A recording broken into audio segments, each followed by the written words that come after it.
buğdayda bol hasılanlık, ahalili mekanıdır ak buğdayın.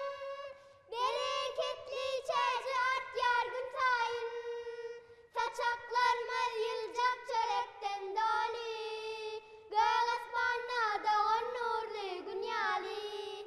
Toprak coşar bereket var elimde, öşüresin yargıl diyarımız, alkışlı arka dağlı kahırma serdarımız, başına dik varsın saat varsın canımız, alkışlı arka dağlı kahırma serdarımız, başına dik varsın saat varsın canımız, arka dağlı kahırma serdarımız, ahali layıtınız rahmetkeş halkın adının stoğudumuz kavli dağında.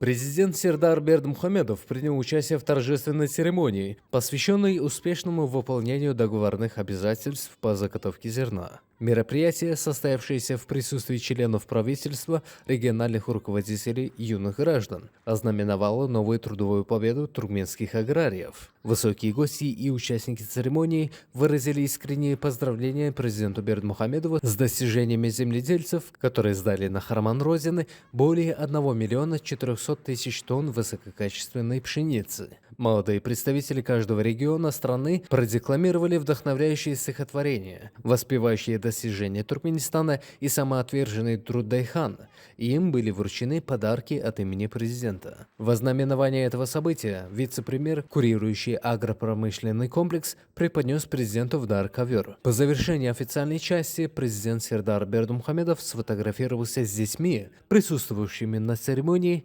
подчеркнув теплое отношение к молодому поколению страны.